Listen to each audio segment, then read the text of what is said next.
I don't know the real place of happiness. I'm in search of happiness,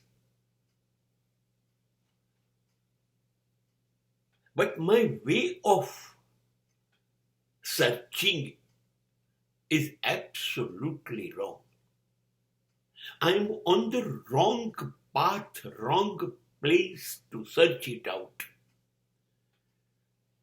It is a way that I will only search unhappiness. Because what is a golden rule of happiness?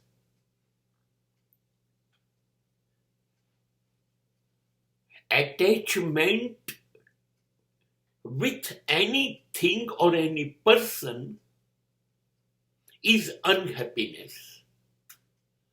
And detachment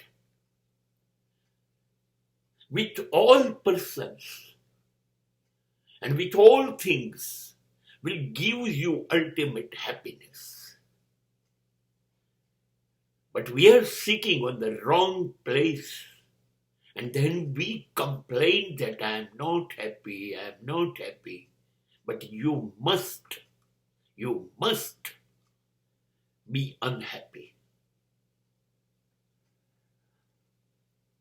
આપણી એક ફરિયાદ રહે છે, હું સુખી નથી. હું સુખ શોધવા જાઉં છું અને મારી પાસે માત્ર દુઃખ દુઃખ અને દુઃખ ટોળાબદ્ધ રીતે આવી જાય છે. એવું કેમ? આ પ્રશ્નનો જવાબ છે એવું જ થશે તમારી સાથે. કેમ કે સુખને સંબંધ છે છોડી દેવા સાથે, નહીં પકડવા સાથે. અને આપણે પકડીએ છીએ, આપણે છોડવું નથી. દિવસ જાય એમ આપણી પકડ વધુ ને વધુ મજબૂત થતી જાય છે. એ વ્યક્તિ હોય કે વસ્તુ હોય. અને પછી વ્યક્તિ અને વસ્તુનો સ્વભાવ નથી લાંબા સમય સુધી સંબંધિત રહેવાનો, ટકી જવાનો નથી. તો બાળપણનો મિત્ર મૃત્યુ સુધી આપણી જોડે ના હોત. તો બાળપણના રમકડા મૃત્યુ સુધી આપણી જોડે ના હોત. નહીં, યુવાનીમાં બદલાયા, પ્રૌઢત્વમાં બદલાયા, વૃદ્ધત્વમાં બદલાયા. કારણ કે આપણે એમાં સુખ શોધ્યું હતું અને બદલાઈ જવું એ એનો સ્વભાવ હતો. જેવું આપણે ક્યાંક જોડાઈએ છીએ, કશુંક આપણે પકડીએ છીએ, એ વ્યક્તિ કે વસ્તુ, એટલે આપણે એને હક આપીએ છીએ કે હવે તમારી મરજી પડે ત્યારે મને છોડી શકો છો અને હું દુઃખી થઈશ. કેમ કે હું વસ્તુ કે વ્યક્તિને ગુમાઈશ એટલે હું દુઃખી થઈશ. પણ પકડ્યું જ શું કામ? પકડ્યું જ શું કામ? પ્રેમનો અર્થ ખબર નથી ને પ્રેમિકાને પકડી રાખી. આ મારી પ્રેમિકા, આ મારી પ્રેમિકા. હવે પ્રેમિકાનો સ્વભાવ નહોતો કાયમ તમને સુખ આપવાનો, તો એ ખસી ગઈ, હવે દુઃખી થાવ. એવું જ છે મિલકતોમાં.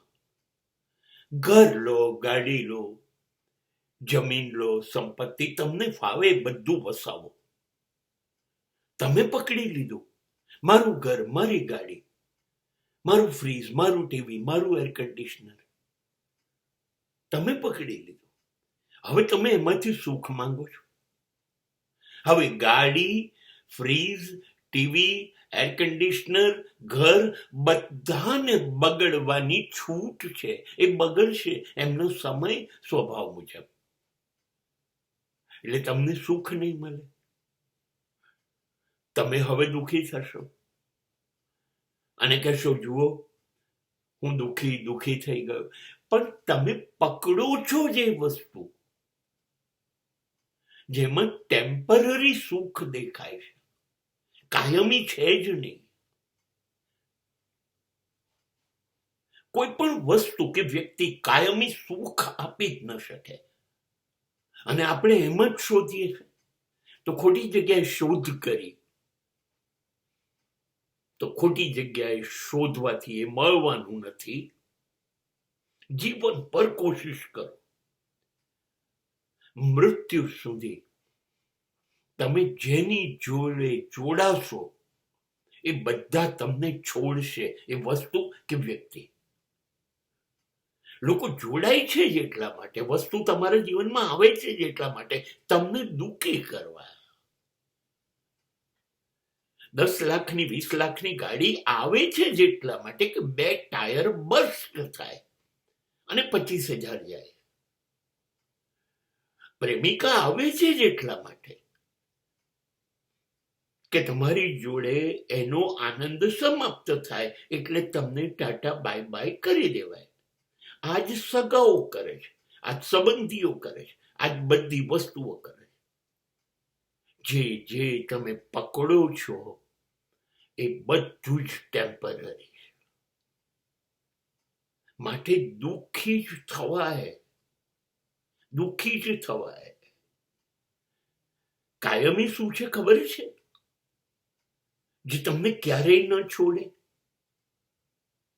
એ છે ધર્મ, એ છે ઈશ્વર. એને તમે પકડતા નથી, જે કાયમી સુખ આપશે. બસ તમારા દુઃખની વ્યવસ્થા તમે જ કરો છો.